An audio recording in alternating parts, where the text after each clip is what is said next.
마지막으로 D팀 한번 보겠습니다.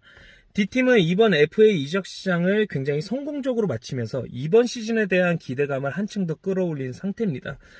2023 상반기 시즌, 그러니까 올해 상반기 시즌에 신생팀으로 창단이 돼서 리그에 도전장을 내밀었었는데, 리그 우승 영순이라는 평가를 받았음에도 불구하고 상위권에도 유지를 하지 못했어요. 결국은 3위를 기록하면서 하위권으로 주저앉았거든요. 그런 부분이 팀의 입장에서는 굉장히 찝찝할 수밖에 없고 또 자존심에 상처를 받았을 것이다, 이렇게 보여지거든요. 일단 이적 시장 결과를 보면요, 김상균 주장이 잔류를 했고, 그 다음에 이현우 선수를 재계약으로 잡았는데, 이현우 선수를 잡은 것은 팀 입장에서는 굉장히 큽니다. 왜냐하면 이현우 선수가 실력도 실력이지만 이 선수 장악 능력이 있기 때문에 김상균 선수와 같이 선수단을 이끌면서 좀 분위기를 주도할 수 있는 그런 선수예요. 그렇다 보니까 이현우 선수를 재계약으로 잡은 것은 굉장히 팀적으로 봤을 때는 높은 점수를 줄 수밖에 없다, 이렇게 보여지고, 그리고 황유진 선수가 지난 시즌에 팀의 에이스 역할을 좀 해줬었는데 FA 이적 시장으로 나갔지만 그래도 다시 계약을 하면서 잡았어요. 그래서 김상균, 이현우, 황유진 이 세 선수가 팀에 잔류를 했다, 이것만 보더라도 일단 D팀은 성공적으로 이적 시장을 시작했다, 이렇게 볼 수 있겠고, 그리고 윤성일 선수와 현창민 선수가 팀을 이탈을 했습니다.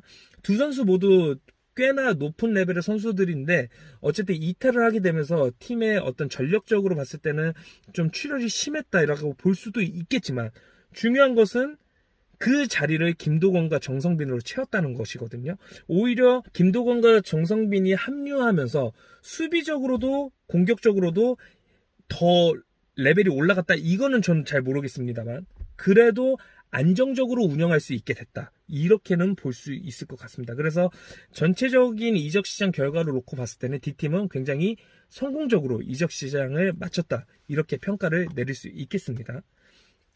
포지션을 보면요, 일단은 황유진 선수가 원톱으로 공격수의 자리를 할 것 같고, 그리고 미드필더에는 이현우, 정성빈 선수가 위치할 것 같습니다. 김상균 선수도 약간 미드필더 성향이 강한 선수인데 이번에는 좀 부상 여파가 좀 있어서 아직까지도 무릎 부상이 완전히 해결되지 않았고, 그리고 계속해서 불안한 상태라고 해요. 이번 시즌에 무리하다가 부상이 더 악화될 수도 있다라는 우려가 있다 보니까 김상균 선수 본인이 조금은 좀 힘을 빼려고 한다, 이렇게 얘기를 했었거든요. 그래서 김상균 선수는 미드필더보다는 약간 수비 쪽으로 좀 내려올 가능성이 높고, 그리고 김동원 선수는 지금까지 수비 포지션에서 활약을 해왔던 선수이기 때문에, 그리고 확실한 선수이기 때문에 수비에 위치할 것으로 보여집니다. 예상 포메이션을 살펴보면요, 일단 첫 번째로는 1, 2를 쓸 가능성이 굉장히 높아요. 김상균 주장이 투볼란치 형태의 전술을 많이 구사하기 때문에 일단은 황유진 선수를 원톱에 박아놓은 상태에서 이현우와 김도건을 미드필더 라인으로 좀 올려서 좀 연계 플레이를 할 수 있게끔 이렇게 만들고, 그리고 본인은 이제 최후방으로 내려와서 골키퍼를 보거나 아니면 최종 수비수 이렇게 볼 것 같고요. 그리고 두 번째로는 2-1-1, 그래서 황유진 원톱은 그대로 가고, 이현우 선수가 이제 그 허리 라인에서 공격과 수비를 조율해주는 역할을 할 가능성이 높고, 그리고 김상균 선수와 김동원 선수가 수비로 아예 내려앉아서 서로 번갈아 가면서 골키퍼를 보거나 또 수비를 보는 그런 형태로 좀 유기적으로 전술을 운영하지 않을까, 이렇게 생각이 되어지고, 정성빈 선수 같은 경우에는 다른 팀으로 가면 무조건 주전급 선수인데 이 D팀은 워낙에 스쿼드가 탄탄하기 때문에 약간 백업으로 활용될 가능성이 높습니다. 그래서 정성빈은 김동원 선수의 백업으로 좀 활용이 되지 않을까, 이렇게 예상이 되고 있습니다. 일단 D팀 같은 경우는 예상 순위를 저는 1위로 꼽았어요. 워낙에 이 선수단 스쿼드의 탄탄함이 다른 팀들과 비교했을 때 압도적이기 때문에 당연히 예상 순위는 1위로 봐야 된다라고 생각이 되거든요. 일단 기대 요소를 살펴보면 계속해서 강조드렸던 얘기인데 공격과 수비의 밸런스가 리그 최강입니다. 그래서 굉장히 탄탄하다, 이렇게 볼 수 있겠고, 그리고 티키타카 또 투볼란치 이런 다양한 전술을 활용할 수 있는 유일한 팀이 되지 않을까라는 생각이 들거든요. 그만큼 선수들의 개인 능력 레벨이 높기 때문에 이러한 것들도 가능하다, 이렇게 보여지고, 또 빠른 기동력과 유연한 공수 전환, 이런 것들이 D팀이 강팀일 수밖에 없는 그런 조건들을 갖췄다, 이렇게 얘기를 할 수 있겠고요. 반면에 불안 요소는 일단 김상균 선수의 무릎 부상이 꽤나 길어지고 있습니다. 아무래도 좀 완치가 쉽지 않은 것 같은데 김상균 주장은 계속해서 본인의 건강 관리를 컨디션 관리를 하면서 경기를 운영을 해야 되다 보니까 본인의 활동 범위가 조금씩 더 타이트해질 수밖에 없습니다. 그래서 넓은 범위로 활용하기가 좀 어렵다.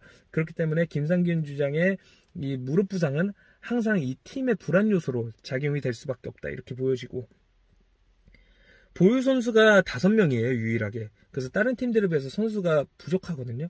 이게 조금 치명적이지 않을까라고 생각이 되어집니다. 왜냐하면 만약에 결장하게 되는 선수가 한 명이라도 발생하게 된다면 일단은 체력적인 부담이 클 수밖에 없죠. 그리고 만약에 결장 선수가 2명이 발생한다? 그러면 임대로 가야 됩니다. 그래서 선수 임대로까지 넘어가게 되다 보면 이제 예산을 운영하는 것도 그렇고 체력을 관리하는 것도 그렇고 굉장히 열악해질 수밖에 없다. 이렇게 보여지거든요. 그래서 김상균 주장은 시즌을 치르면서 계속해서 고민을 할 수밖에 없을 것 같아요. 과연 이 5명의 선수로 계속해서 시즌 레이스를 진행할 것이냐 아니면 다른 팀에게 좀 선수 영입을 추진할 것이냐를 놓고 계속 고민할 수밖에 없다. 이렇게 보여지고 가장 큰 불안 요소는 바로 이것입니다.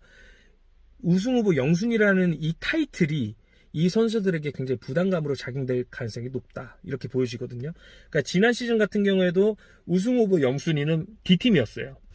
그렇다 보니까 선수 본인들이 자신감이 처음에는 높았지만 시즌을 거듭할수록 무승부했네? 패배했네? 이렇게 주춤하면 안 되는데 이런 압박감 속에서 계속해서 순위는 1위에서 2위로 2위에서 3위로 이렇게 내려왔거든요. 그러다 보니까 이러한 불안 요소가 이번 시즌에도 계속해서 이어질 가능성이 좀 높다. 저는 이렇게 예상이 되거든요. 그래서 D팀이 과연 이러한 것들을 어떻게 극복해 나갈 것인지 또 어떻게 버텨낼 것인지가 굉장히 중요할 것으로 생각이 됩니다.